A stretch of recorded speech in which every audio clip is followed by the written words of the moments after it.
울산시대 남희석입니다. 울산하면 빠뜨릴 수 없는 것이 있죠. 바로 아름다운 풍경을 자랑하는 강과 바다입니다. 자, 지금 제 뒤에 보이는 대로 이 울산의 유명 해수욕장 그리고 강에 해양 스포츠를 즐기는 분들이 늘어나고 있다고 합니다. 과연 울산은 해양 스포츠의 도시일까요? 잠시 후 열린 토론에서 이야기 나눠보겠습니다. 울산시대 본격적으로 시작합니다. 한 주간의 뉴스를 랭킹으로 만들어봤습니다. 랭킹 뉴스 김다운 아나운서. 안녕하세요. 랭킹 뉴스 김다은입니다. 이번 한 주 울산에서도 참 많은 일들이 있었는데요. 어떤 뉴스가 순위에 자리했는지 지금 만나보시죠. 코로나19 거리두기로 사람들과 만날 기회가 줄면서 홀로 사는 어르신들이 느끼는 고립감은 더욱 커졌는데요. 어르신들의 말동무는 물론 보호자에게 긴급 상황까지 알려주는 인공지능 인형이 좋은 반응을 얻고 있습니다. 고령 사회에 진입을 앞둔 울산에서 인공지능 인형이 어르신 돌봄의 새로운 대안이 될 수 있을까요? 이번 주 랭킹 뉴스 5위였습니다. 이어서 4위는 울산 출신의 독립운동가 박상진 의사와 관련한 기분 좋은 뉴스인데요. 박상진 의사의 옥중 편지와 상덕태상의 청구서 등 독립운동 당시 자료가 국가등록 문화재가 됐다는 소식에 울산 시민들은 박상진 의사의 가치를 제대로 인정받았다며 환영의 뜻을 밝히고 있습니다. 거리두기 해제 이후 전국적으로 각종 112 신고가 증가하고 있는 가운데 계산하지 않고 사라지는 이른바 먹튀 관련 신고도 늘어나고 있습니다. 일반적으로 무전 취식이 상습적이거나 금액이 많으면 사기죄가 적용되지만 소액일 경우 경범죄 처벌법에 따라 범칙금만 부과된다고 하는데요. 코로나19로 힘들었던 소상공인들을 또 한 번 울리는 먹튀 행위를 막을 강력한 대책이 필요해 보입니다. 랭킹 뉴스 이번 주 2위는 민선 8기 울산시장직 인수위원회가 출범식과 함께 본격적인 활동에 들어갔다는 소식인데요. 시민들의 목소리를 적극적으로 반영해 민선 8기 시정 운영의 방향을 제시하겠다는 인수위원회가 공약 실현을 위해 어떤 계획을 마련할지 관심이 쏠리고 있습니다. 요즘 장 보러 가면 가격이 안 오른 물건을 찾기가 더 힘드시죠? 이런 고물가에 가장 타격을 받는 건 역시 취약계층인데요. 특히 무료 급식소는 후원금까지 줄면서 운영하기가 더욱 어려워졌습니다. 실제 상황이 어떤지는 계속해서 남미경 시사평론가가 자세히 전해드릴게요. 지금까지 랭킹 뉴스 김다은이었습니다. 네, 자세한 이야기 남미경 시사평론가와 함께 이야기 나눠보겠습니다. 요즘 물가 올랐다 많이 하잖아요. 그렇죠. 근데 뭐 삼겹살값 올랐다더라. 그리고 과일값. 네네. 야, 수박 한 통에 3만 원이 되는 거예요. 네, 맞습니다. 꽃등심이라고 불러야 되는 거 아니에요? 아, 수박을요? 빨간색이잖아요. 그건 좀 아닌 것 같아요. 억지로라도 웃어줄 수 있잖아요. 근데 이게 웃을 수가 없는 게 네네. 지금 이게 물가가 오르는 게 심상치 않다. 그러면서 네. 이게 뭐 충격이다, 공포다 이런 표현이 나올 수밖에 없습니다. 진짜 어느 정도 물가가 오른 거예요? 네, 이 통계청이 발표한 소비자 물가 동향을 한번 네. 이렇게 보시죠. 지난해에는 울산의 그 물가 상승률이요 2%대를 기록했는데요. 네. 근데 올해 초를 전후로 해서 이 3%대를 유지를 했다가 불과 2달 만에 4%대를 넘어섰습니다. 그리고 지난달에는 2008년 금융위기 이후에 13년 7개월 만에 처음으로 5%를 넘어설 정도로 네, 물가가 크게 올랐습니다. 이 5%대라는 게 이게 어마어마한 건데 이게 지금 네. 끝인지 아닌지도 모른다는 거 아닙니까? 그렇습니다. 예. 네. 자, 어쨌든 휘발유값도 지금 말을 못해요. 네, 맞아요. 경유값 깜짝 놀랐습니다. 저도 네. 경유차를 지금 타는데 2,000원 넘는 곳도 있고 그리고 네. 또 싸다고 그러면 막 줄 서고 그렇죠. 그런 현상까지 지금 일어나고 네. 있어요. 자, 어쨌든 물가는 이 서민들 삶에 너무나 민감한 부분이고 영향을 많이 미치잖아요. 네, 그렇습니다. 가격이 이제 크게 오른 품목을 보면요. 네. 실제로 우리가 평상시에 많이 이제 소비하는 것들인데요. 그렇기 때문에 실제 물가 상승률보다 더 크게 올랐다고 느낄 수가 있는데요. 네. 특히 이제 기름값 그리고 외식비가 이제 크게 올랐습니다. 휘발유 값이 이달 들어서 10년 만에 최고가를 기록을 했고요. 이 소비자들 즐겨 찾는 치킨이나 짜장면 그리고 이제 빵과 같은 가공식품이 또 크게 올랐습니다. 그리고 이 사료값하고 물류비가 크게 오르면서 네. 이 수입 소고기나 돼지고기 가격이 또 크게 올랐고요. 또 전기와 도시가스와 같은 이 공공요금도 네. 네, 두 자릿수대로 큰 폭으로 올랐습니다. 이렇게 물가가 폭등하면서요. 이 관련해서 신조어도 생겨나고 있는데요. 이 직장인들 사이에서 점심값이 크게 올라서 런치와 또 인플레이션을 줄여서 런치플레이션 이런 신조어가 생겨나기도 하고요. 또 최근 몇 년 사이 SNS를 보면요. 네. 이제 코로나 이후에 이제 고급 레스토랑을 갔다 오거나 명품 쇼핑한 인증 영상들이 많이 인기를 그럼요. 뭐 얻었었잖아요. 잘난 척하려고 많이 하는. 네, 그렇죠. 근데 최근에는 이 식비를 줄이는 방법을 또 보여주는 영상들이 관심을 끌고 있습니다. 알뜰하게 요리한다, 네, 알뜰하게 네. 밥 먹는다. 네, 그렇죠. 주말에 저도 아이들하고 냉장고 파먹기라는 걸 해봤어요. 네, 그러니까 네. 이제 진짜 야 이게 너무 비싸니 이렇게 외식 뭐 일주일에 몇 번씩 했다가는 이거 너무 돈이 많이 나간다. 네, 네. 이 냉장고 파먹기 하는 분들도 많이 있어요. 근데 문제는 지금 네.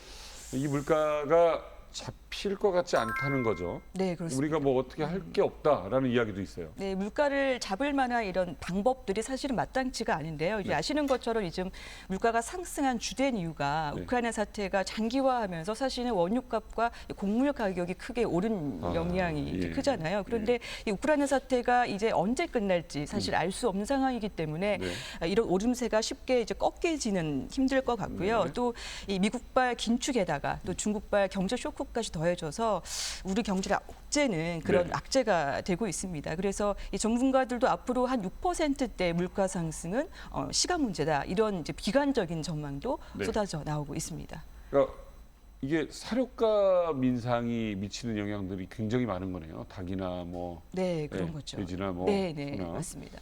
자, 그런데 어쨌든 고물가 상황에서 서민들 모두 힘들겠지만 지금 특히나 무료급식소에서 좀 어려움이 있다라는 얘기가 있어요. 네, 저희 제작진이 신정동의 한 무료 급식소를 찾았는데요.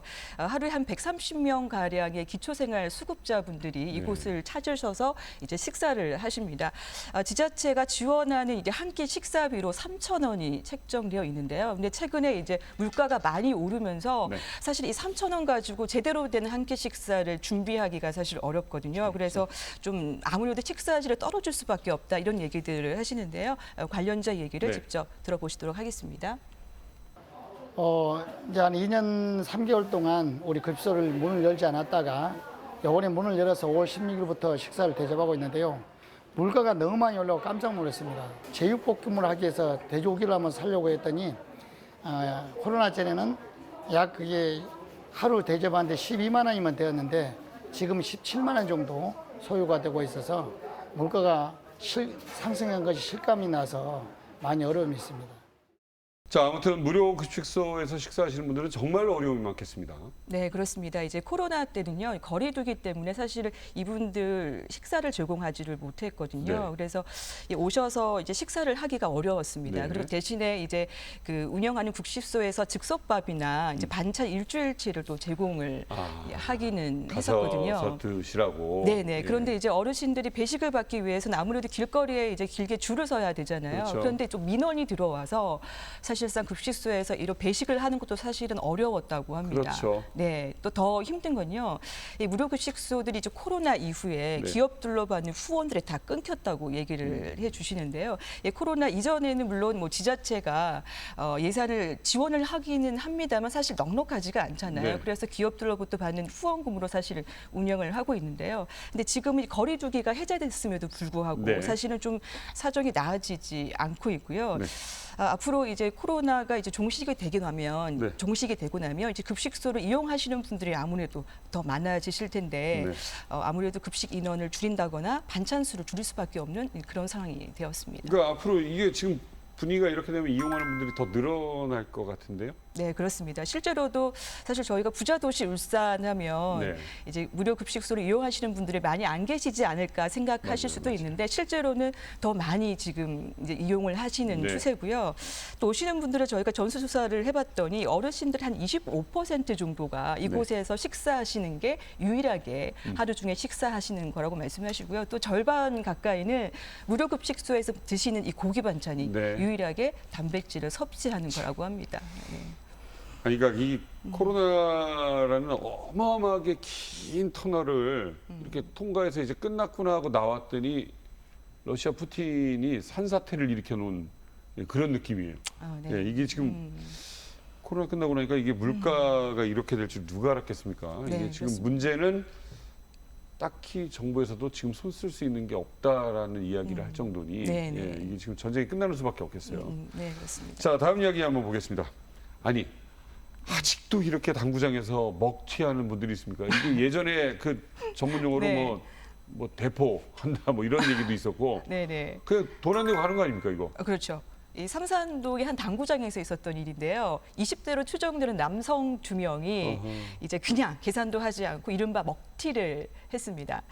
그 주인 생각에는 사실 이분들이 좀 잠시 자리를 비웠겠거니라고 생각을 했는데 네. 한참 동안 더러우지 않으니까요. CCTV를 돌려본 거예요. 그랬더니 이분들이 이제 출입문 쪽에서 네. 당구를 하시다가 네. 그냥 나가시는 장면이 이제 포착됐습니다. 아이고 네. 요즘 보면 뭐 이런 거 많이 나와요. 지금 영상에 나오는 것들이 보면 식당에서 밥 먹고 그냥 가는 분들 네, 맞습니다. 네. 또 요새 뭐 무인으로 물건 파는 데 많잖아요. 네, 네. 거기서 뭐 이렇게 돈 안 내고 나오는 사람들 네, 참 맞습니다. 많이 늘어나고 있어요. 네. 근데 얼마 전에는 또 예. 헬멧을 쓰고 그죠? 아이스크림 가게에 가가지고 또 들고 나오고 이런 일도 있었거든요. 참. 아이고. 네. 아니 근데 당구장에서 내는 돈이 뭐 그렇게 어마어마하게 많지는 않을 것 같은데 네. 이걸 또 안 내고 도망을 갔어요. 네, 그치? 그렇습니다. 근데 네. 이거 뭐 주인들이 신고를 안 하나요? 근데 이 가게 사장님의 얘기를 직접 들어보니까요. 이제 지난해에도 비슷한 일이 있어서 이제 네. 경찰에 신고를 하긴 했는데 이 경찰이 탐문 수사를 해서 워낙 이제 어렵게 잡기는 하는데 막상 잡고 나면 범인들이 하는 얘기가 일행들이 계산을 한 게 아니냐, 까먹었다. 착각했다 이런 얘기들을 해서 좀 힘이 빠진다고 하더라고요. 그렇죠. 또 말씀하신 것처럼 소액이다 보니까 이게 사실은 경범죄 처벌법이 적용이 되거든요. 네. 그러면 이제 범칙금만 이제 부과가 되기 때문에 사실상은 강한 처벌이 내려지지가 않죠. 아, 네, 근데 이제 범칙금. 괜히 신고했다가 SNS를 또 동원해서 보복을 할 수가 있으니까요. 뭐 밥 먹다 뭐 나왔어요 이런 거 괜히 쓸까봐. 예, 보복을 할 수 있기 때문에 이런 것들이 또 우려가 돼서 네. 사장님들께서 이런 먹튀 피해가 한다 할지라도 네네네. 경찰에 신고하기를 꺼려하신다고 합니다. 네. 아 이게 너무하는 거 아니에요. 만약에 고의라면 네. 예, 그렇지 않길 바라지만 이게 막 진짜 당구비 안 내고 도망간 거라면 이거는 300 이하라도 이게 찍기 한번 해줘야 되는 거 아닙니까? 아, 그렇죠. 네. 300 이하라도 뭐. 죄송합니다. 이게 남자들만 하는 거거든요. 죄송합니다. 죄송합니다. 자, 남미경 시사평론가와 함께했습니다. 고맙습니다. 감사합니다.